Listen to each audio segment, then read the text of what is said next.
Hi అండి. అందరికీ నమస్కారం. Welcome to my channel. ఈ వీడియోలో ఏపీ ప్రభుత్వ ఉద్యోగులకు మరియు పెన్షనర్లకు 12వ పీఆర్సీలో మానిటరీ బెనిఫిట్ ఎంత వస్తుందో చిటికలో అయితే తెలుసుకుందాము. సో, దీనికి సంబంధించిన వివరాలు ఈ వీడియోలో తెలుసుకుందాం. వీడియోని ఎక్కడే గాని స్కిప్ చేయకుండా ఎండ్ వరకు చూసేయండి. ఇన్ఫర్మేషన్ పూర్తిగా అర్థమవుతుంది. అలాగే వీడియో చూస్తున్న ప్రతి ఒక్కరు వీడియోకి లైక్ చేయండి ఫ్రెండ్స్. ఈ వీడియోని తోటి ఉద్యోగ పెన్షన్ మిత్రులతో అయితే షేర్ చేయండి. కొత్తగా మన ఛానల్‌ని చూస్తున్నవారు ఇంకా ఎవరైనా సబ్స్క్రైబ్ చేసుకోకుంటే వెంటనే మన ఛానల్‌ని సబ్స్క్రైబ్ చేసుకోండి. సో, దీని ద్వారా నేను చేసే లేటెస్ట్ వీడియోస్ అన్నీ మీ వరకు రీచ్ అవుతాయి. ఇక ఆలస్యం చేయకుండా వివరాల్లోకైతే వెళ్ళిపోదాము. ఫ్రెండ్స్, ఇక విషయానికొచ్చినట్లయితే అసలు మానిటరీ బెనిఫిట్ అంటే ఏమిటి? మానిటరీ బెనిఫిట్ అంటే ఉద్యోగులకు లేదా పెన్షనర్లకు నేరుగా డబ్బు రూపంలో లభించే ప్రయోజనాలు. ఇవి జీతం పెంపు, పెరిగిన డీఏ, కొత్త పీఆర్సీ ప్రకారం హక్కుగా లభించే పెన్షన్ పెంపు తదితర రూపాల్లో అయితే ఉంటాయి. రెండవది 11వ పీఆర్సీ అంటే ఏమిటి? సో, ఇది ప్రతి కొన్ని సంవత్సరాలకోసారి ప్రభుత్వ ఉద్యోగుల జీతాలను సమీక్షించి సిఫార్సులు చేస్తుంది పీఆర్సీ అనేది. 11వ పీఆర్సీ అనేది 2021 నుంచి అమల్లోకి వచ్చింది. ఇక మూడవ ప్రశ్న ఏంటంటే 11వ పీఆర్సీలో మానిటరీ బెనిఫిట్ అంటే ఏమిటి? సో, 11వ పీఆర్సీ ప్రకారం ఉద్యోగుల బేసిక్ పే పెంచడం, డీఏ స్లాబులు మళ్ళీ లెక్కించడం, అలాగే పెన్షనర్ల పెన్షన్‌ను పునర్లెక్కించడం మూలంగా పెరుగుదల.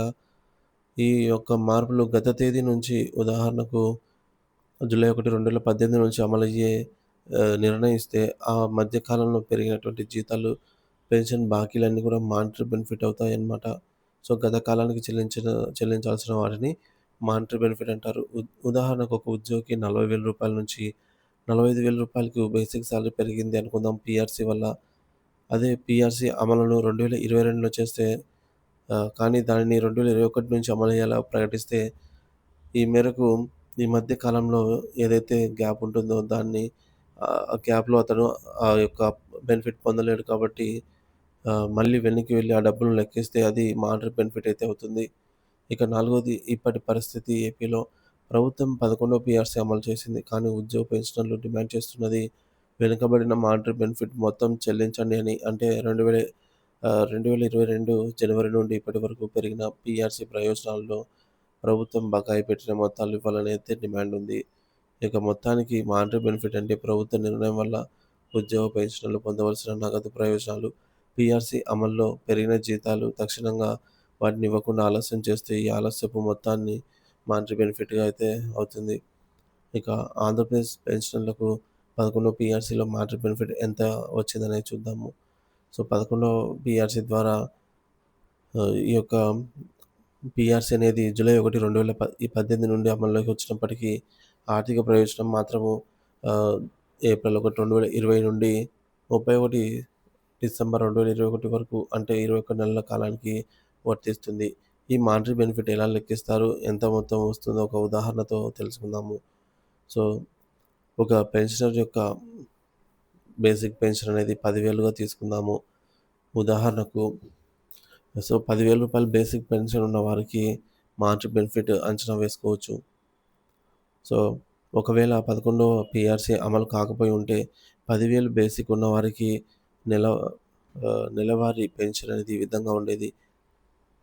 సో, 10,000 బేసిక్ పెన్షను అదే ఐఆర్ రూపంలో 27% కాబట్టి 2,700 కరువు భత్యము డీఆర్ వచ్చేసి 38.78% అంటే రూ. 3,878. సో, ఈ డీఆర్ రేట్ అనేది ఎప్పటికప్పుడు అప్‌డేట్ అవుతూ ఉంటుంది. సో, మొత్తం నెలవారీ పెన్షన్ వచ్చేసి రూ. 16,578 అవుతుంది.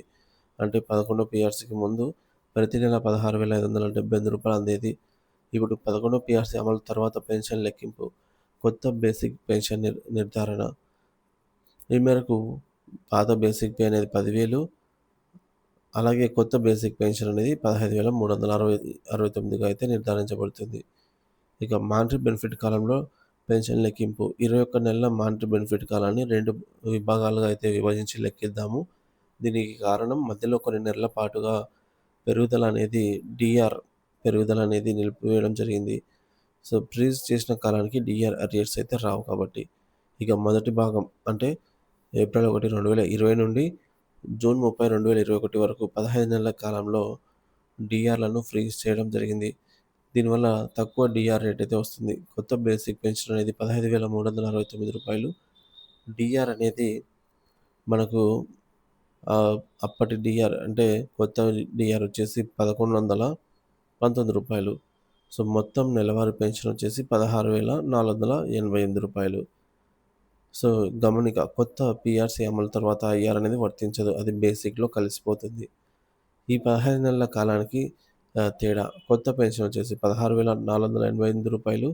అదే పాత పెన్షన్ వచ్చేసి రూ. 16,578. అంతే ఇక్కడ -90 ఉంది. పీఆర్సీ గనుక ఇంప్లిమెంట్ చేసిన తర్వాత. ఈ 15 నెలల కాలానికి ఈ యొక్క రూ. 90 చొప్పున మొత్తం 15 నెలలకు గాను రూ. 1,350 ప్రభుత్వానికి తిరిగి చెల్లించాల్సి ఉంటుంది. అంటే అడ్జస్ట్ చేయబడుతుందనమాట పెన్షన్‌లో. ఇక రెండవ భాగమైనటువంటి జూలై 1, 2021 నుండి డిసెంబర్ 31, 2021 వరకు 6 నెలల కాలంలో డీఆర్ ఫ్రీజింగ్ తర్వాత పెరిగిన డీఆర్ రేట్ అనేది వర్తిస్తుంది. ఇప్పుడు కొత్త బేసిక్ పెన్షన్ అనేది రూ. 15,369. అలాగే డీఆర్ వచ్చేసి 3,077. ఈ యొక్క డీఆర్ వచ్చేసి మనకు రూ. 3,077 మొత్తము రూ. 18,446 అవుతుందన్నమాట. ఈ 6 నెలల కాలానికి తేడా చూసుకున్నట్లయితే కొత్త పెన్షన్ అనేది రూ. 18,466. పాత పెన్షన్ అనేది రూ. 16,578. అంటే ఇక్కడ ప్లస్ అంటే పెన్షనర్‌కి ప్రతి నెల ఒక రూ. 1,868 అదనంగా రావాల్సి ఉంటుంది. అంటే మొత్తం 6 నెలలకు గాను రూ. 11,208 రావాల్సి ఉంటుంది. ఇక నికర మానిటరీ బెనిఫిట్. సో, ఈ 2 భాగాలను కలిపి చూస్తే సో, నికర మానిటరీ బెనిఫిట్ రూ. 9,858 అవుతుంది. కాబట్టి రూ. 10,000 పాత బేసిక్ పెన్షన్ ఉన్న పెన్షనర్‌కు 21 నెలల పాటు మానిటరీ బెనిఫిట్ కింద గా అందే అమౌంట్ మొత్తము దాదాపు రూ. 10,000 అనమాట. అదే రూ. 20,000 బేసిక్ పెన్షన్ ఉన్న వారికైతే రూ. 19,716 మానిటరీ బెనిఫిట్ అందుతుంది. అదే 30,000 బేసిక్ పే ఉన్నవారికి రూ. 29,574 మానిటరీ బెనిఫిట్‌గా అయితే ఉంటుంది. సో, ఈ విధంగా ఆహ్, కేవలం ఒక ఉదాహరణ మాత్రమే అండి ఇది. సో, మీ అసలు బేసిక్ పెన్షన్, సర్వీస్ వివరాలు మరియు ప్రభుత్వ ఉత్తర్వుల తుది మొత్తం స్వల్పంగా అయితే మారవచ్చు. డీఆర్ రేట్లు ఎప్పటికప్పుడు మారుతూ ఉంటాయి. గమనించాలి. ఇక్కడ ఉపయోగించినవి ఆయా కాలాలకు వర్తించే రేట్లు. ఫ్రీజ్ చేయబడిన డీఆర్ కారణంగా కొంతకాలం పీఆర్సీలో తక్కువ పెన్షన్ వచ్చినట్టు అనిపించినా, ఆ తర్వాత పెరిగిన డీఆర్ రేటు వల్ల లబ్ధి చేకూరుతుంది. సో, మీ ఖచ్చితమైన మానిటరీ బెనిఫిట్ వివరాల కోసం మీ సంబంధిత ట్రెజరీ కార్యాలయం నుండి అధికారిక సమాచారాన్ని అయితే పొందగలరు. ఈ సమాచారం 11వ పీఆర్సీ మానిటరీ బెనిఫిట్‌పై స్పష్టత ఇచ్చిందనైతే ఆశిస్తున్నాము.